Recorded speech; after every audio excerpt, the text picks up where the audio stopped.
if we have anything to learn from Smackdown over recent memory, that the episodes aren't bad, but they aren't the best either. And some of that is the equivalent because technically it's the most watchable weekly show on a TV currently for pro wrestling. And Raw is just not delivering in any semblance of the words. So yeah, SmackDown was pretty okay. I'm decently warming up to Carmella's little sommelier thing and her little slave, even though she isn't taken still as that primordial of a threat, because she's now getting over this persona, being the hot blonde chick with a little bit of a social media like model personality shtick. I mean, I don't mind it. It's modern. I don't. It's not hurtful, but it just feels like she isn't taking that much over as a remedial threat. Another thing is Apollo Crews, like their excuse is just be like, well, fire these guys that had potential, but we'll like Rusev or something, but we'll keep Apollo Crews. Apollo Crews is the blandest you can get. The guy has the look. The guy has the athleticism. He just has no charisma, personality, or gimmick. And you'd be like, oh, gimmicks make you tacky. Gimmicks make you stay on television.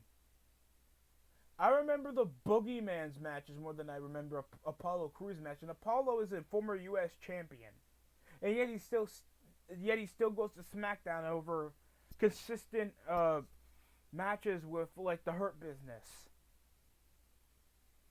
The guy sucks. Yet he gets a rematch off the Intercontinental Championship after defeating Sami Zayn on the previous episode of SmackDown. Then we had an opening promo over with Roman Reigns mocking an injury, delaying that Adam Pearce was supposed to face him off on the pay-per-view instead of, just walking up and letting Kevin Owens sign it. Like, how ingenious was that? Dude, there was no climactism and just forcing, like, you could have just left that for, like, Seth Rollins, but we know he's actually being a father. Kevin Owens is just there because somehow out of most of the guys that are at least main event league, and we know that he's now a heel, it's just Kevin Owens. And then over most of the abuse, I can take it from Roman Reigns, even though I'm a former wrestler, but I can't take it from Paul Heyman, even though he didn't say that much. And Paul Heyman's like, I'm from New York. I'm a lawyer. I'll sue you. Well, nothing happened either where it's in a match. Then Roman Reigns was like, you're a man, Paul. Take care of your business. I'll be out later to take care of you. Okay. Like, I like Roman Reigns' just way of dealing with stuff. Shockingly, there was no Jey Uso over the jump. It's not like he was suffering over a minor injury or something that wasn't early reported because currently I don't have the source to that. Apologies. If you can update me over Jey Uso's current health or whatever is happening, please go ahead. Next up, we did have the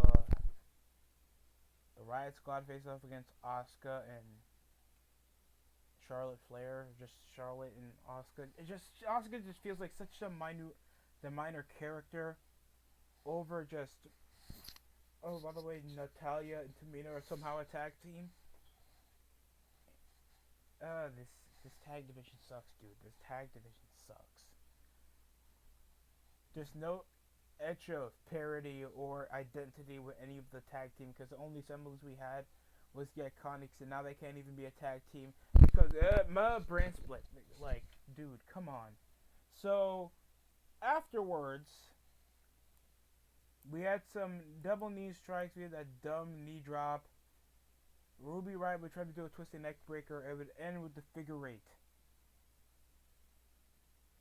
That would be practically it. It's just a minor match just to bring the story over for the Riot Squad over Billy Kay, obviously being an inept and being a manager. Or at least a member of the Riot Squad, so that quickly disbursts because obviously they can't find any other females to actually gain wins from. So they have to always try to lose if something doesn't seem to mix well, or they don't think it's going to last. That's like the semblance of actually making long-term story progression for women that are obviously not going to gain that much TV or promo time than Bianca Belair, Bayley, Sasha Banks, Carmella, Charlotte, and Asuka over the standpoint of things. Like, come on. I like Liv Morgan and I don't mind Ruby Riott.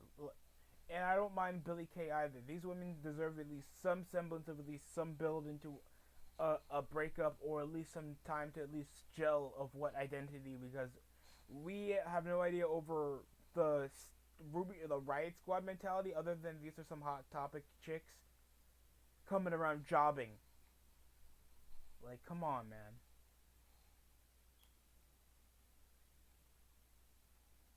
So, other than another mistake we had in the show, we had, of course, an open challenge over Cesaro off Daniel Bryan earlier in the show, displaying a promo over, I've never won the Royal Rumble. You're already a former world champion. Yes, the Royal Rumble is a big milestone in anyone's career in the WWE, but you're already a former world champion. You already been teasing over the factor of trying to challenge Roman Reigns for the Universal title. And yes, like, the Royal Rumble could be the biggest shortcut to that, but you know he's already beaten Kevin Owens twice, so why can't you be like, okay, I want a title shot come the Rumble?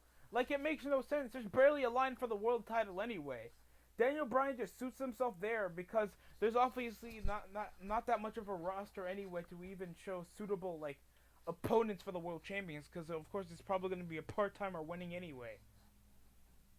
And the way they keep building this over with Daniel Bryan, like, being not the constant favorite, like, it's probably that he's gonna win anyway. That sucks. And then Cesaro, that's a heel, coming around saying that, okay, you're not dressed after I pinned you last week. I'm gonna issue an open challenge for no cost or anything else. He's just issuing over an open challenge. It's not like Cesaro's not even that prestigious anyway. I mean, what, he's a multiple-time tag team champion, and the only thing he's been relevant for was winning an Andre the Giant Memorial Battle Royal. Okay, that's different from winning the Royal Rumble. More important people are in the Royal Rumble. I don't want to bury Cesaro like that, but that's like the peak of his singles career over the semblance of him being a threat. Because he was like getting managed by Paul Heyman, and he was like feuding with Jack Swagger. He was like a former U.S. champion before that. Nothing else happened. He was like tagging with Sheamus for the last 3 years. And then he comes around just bringing up now that he speaks 5 languages. I haven't heard that since like 2012. And then Dolph Ziggler comes opening over a challenge, over the open challenge for no reason other than he can. Other than, I'm going to come to the Royal Rumble and I'm going to get paid. Why don't they do those segments where, like, they roll up your number, they have certain stars and they pick up, like, that brings suspense. That brings at least some semblance of the odds being against a certain star that you like or dislike. But it's just going to be like, I'm going to be in the Royal Rumble. I don't care what number I'm going to be in. Like, what? Shut up. Just makes it feel super, super unimportant to be in the Royal Rumble. It's just going to be like, oh, I'm going to be in the Royal Rumble. Oh, the Royal Rumble's happening? When? Okay. Sorry, I don't want to try to put everybody over in the spot, folks, but if they're still going to, like, make it so minor league of the male Royal Rumble, like, saying that as well is bad. Like, just say the Royal Rumble. We call that the female Royal Rumble for the females because their belts are also unprestigious. They don't even have enough women to even circumcise as like a women's Royal Rumble. Because in total, they at least have, 18 women for, like, a 30 person battle royale? Did they have to forcibly add NXT females? Nothing about this seems interesting. So it was Cesaro and Dolph Ziggler. And there were some decent moves. I've seen these guys wrestle before, so it was nearly decent deadlifting spots. A cool pop-up into a European uppercut. Cesaro came up winning with the neutralizer. The match is okay. over the semblance of not telling over a story. Daniel Bryan not getting that forcibly involved because he's a babyface, and of course, he already pinned him clean, so everybody would look like a bitch if he lost clean. Like Daniel Bryan should just be uh, the SJW green guy already. I hate him just being a babyface with that dumb comb over. And then we have, of course, GM Sonya Deville. She, I guess, is a GM. She's an assistant over with Adam Pearce that technically affiliates only with SmackDown. I don't know how that works. She issued that Montez Ford should have a day off to nurse his injuries over his ribs over recently losing the SmackDown Tag Team Championships to Robert Roode and Dolph Ziggler, with issuing no replacement. Thanks, there's no tag division. It probably will be Nakamura and Cesaro again. I don't really care. Nakamura literally was out of the conversation as soon as he won one match against Jey Uso last week, and then nothing happened. There's no consistency over in single star the tag team division, and people want to be like, oh, but let's see who's gonna win the Universal. Dude, there's barely anybody on the roster to still contend for the Universal title. And if you make this draft again, this garbage is still gonna remain inconsistent. It'll be the same flaws because they don't have enough stars. Screw NXT. Screw 205 Live. They just don't have the consistency, the star power, at least the size of a roster, at least to make a sizable brand split. They need to cut it off come WrestleMania. Come hell or high water, it's just not working. Next up we have Sasha Banks versus Reginald, or Carmella Sommelier, or assistant, or mini slit. I'm saying that because he's short. Yeah, he pulled off some decent athletic moves trying to evade Sasha Banks. Always trying to hold her down so he at least try to get the pin. Wasn't trying to be overly violent. We had it, so at least was a surprising intergender match. And so he was shockingly athletic because he did show that when he was facing off against in a tag team match, assisting Carmella and trying to even get the pin. But then there was the Banks statement earlier in the match. The match was okay over the standpoint of Carmella still being threatening, even though you're beat up with a short black dude. But yeah, at least there's average build over in the SmackDown Women's division, because of course I'm not even entertained with Kevin Owens against Roman Reigns, because we know Roman Reigns is gonna win anyway. Even though the odds are technically against him, if they have Kevin Owens win, then SmackDown is screwed. So that's all I have for that. We also have for the Intercontinental title, Big E Langston against Apollo Crews. That's about it. Apollo Crews is your generic, cornerback, linebacker, Negro from a Tyler Perry film that probably cheated on his wife twice. We have Big E that probably molested some woman in a bar. That's literally what we're looking at currently. The match was okay. It was better at least over from their first encounter. The thing was a toss into their apron for a moonsault on the outside. Oh, by the way, I forgot to tell you, Sami Zayn was literally lurched in there since the opening of the show with his conspiracy theorist thing, SJW stuff, where he handcuffs himself over the barricade, seeing free justice for Sami Zayn and stuff. He had barely any promos to even issue what was going to happen other than intervening in this match. Technically, I did a better way of transitioning it than just saying that Sami Zayn was in there when he was literally getting ignored by literally everybody like Cesaro, Charlotte, and Roman Reigns. He ended up haluba kicking both guys, looking like there's going to be a triple threat match come the Rumble. So I guess we have that. And speaking about what we have information that there will be no fans come in the Royal Rumble. Ha ha!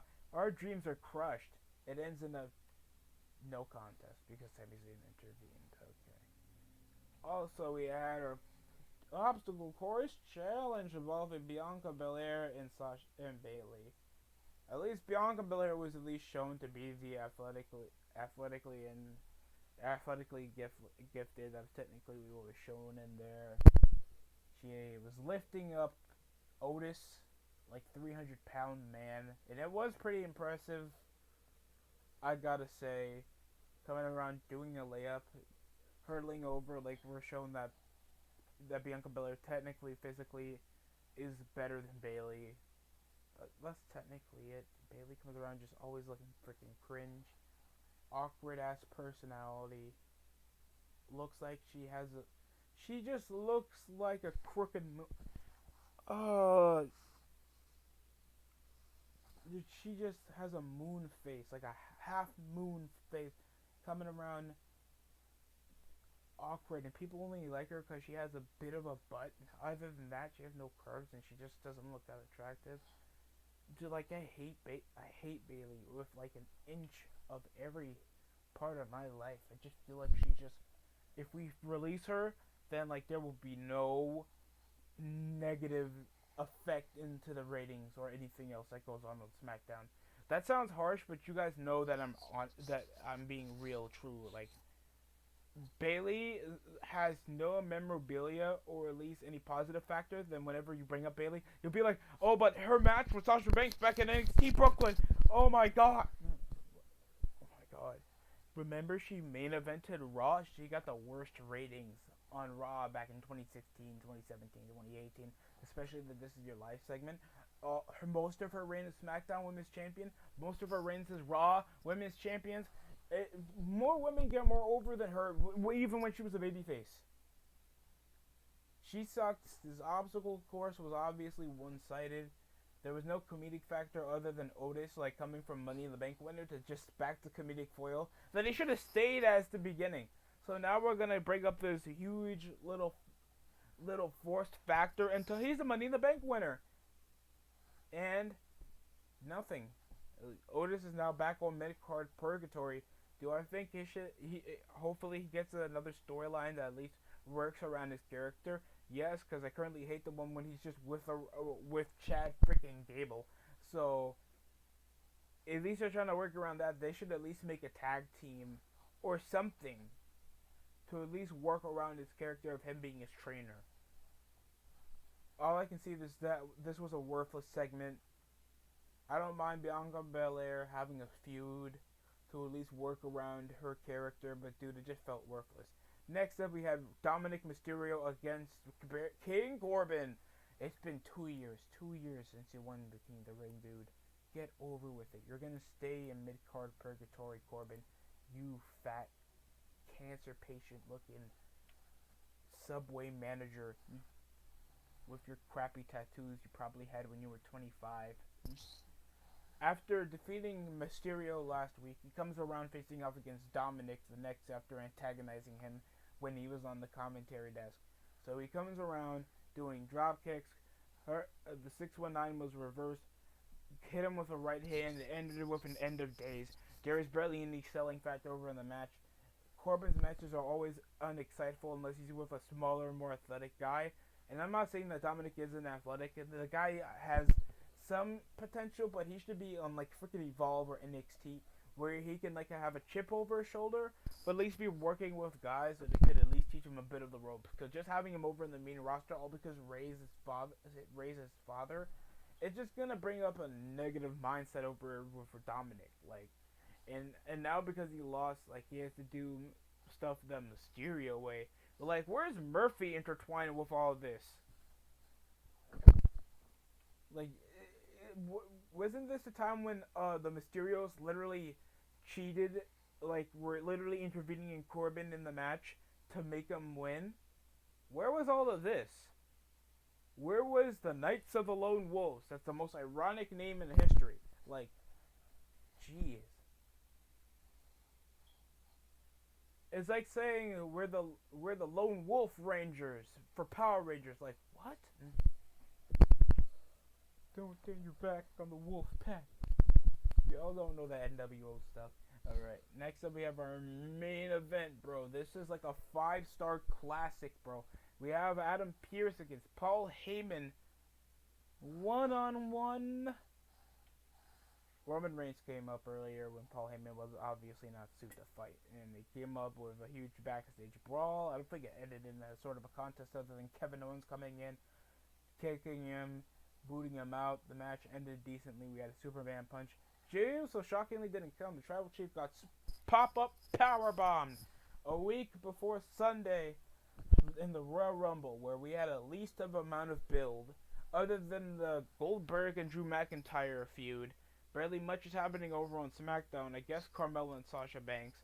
I don't really care about Big E's Intercontinental title reign. People treat it like it's the first singles belt, even though he won it back in 2014. I get it's been years, but Big E sucks. And dude, just Roman Reigns versus Kevin Owens again. Yes, they've been having good matches. Other than that, it's like Hardcore Holly against Brock Lesnar. I can at least see that at least once or twice. At least once on a SmackDown, one on a B or C pay-per-view. Like, I'm not going to see that at a Royal Rumble. Oh, God, it was at a Royal Rumble. So, match ends over with Kevin Owens finally looking decently strong, pop-up powerbombing him. Like, when was that ever used to ever finish a dude? In years. So, he pop-up powerbombs him on the commentary table. We end SmackDown. How underwhelmingly, at least, fulfilling for Kevin Owens that he finally gets a one-up on an episode other than the contract signing. So, physically, he finally overtaken Roman Reigns. Other than that, I thought the show was average. Average wrestling, barely little build. The storylines are, like, at least intertwiningly poor. I don't like what's going on with the Intercontinental Championship. I feel like the build for the Royal Rumble is completely poor and mediocre. The women's division is completely whack. I don't mind Carmella and Sasha Banks, but other than that, Bianca Belair is wasting her time with Bayley. I don't like that the Riot Squad are just having this short-lived amount of build. Story with just Billie Kay being an obnoxious manager. And the tag division is complete garbage. Sonya Deville, it's good to see her up in the authoritarian role. And Roman Reigns always steals the show with his character, but they need to do better main event scenes. Like, at least try to, build something over with Seth Rollins coming back as the babyface, even though people don't like him in that way. But it's at least makes a bit more sense than just making him come back overtly heel when we have more heels than baby faces over on SmackDown. The whole open challenge stuff with Cesaro was garbage with the whole segment with Daniel Bryan. Like, there's more stuff that goes around the Rumble. We didn't even have packages like remember the numbers promo that they usually did for the Royal Rumble? Like 1 point-something seconds. That Santino Marella got eliminated in the Rumble match, even though the numbers were fabricated. Or the one when Shawn Michaels won the Royal Rumble, or 3, the time Steve Austin won the stuff like that. That legitimizes the Rumble. It shows how difficult it is to win it. And they're just illegitimizing it and just being like this is a participation contest instead of like the best way to get to WrestleMania. That's undermining the match stipulation. It undermines the pay-per-view, and we're just a week away from it, man. And I'm a bit disappointed. Other than that, that's all I have for tonight's review.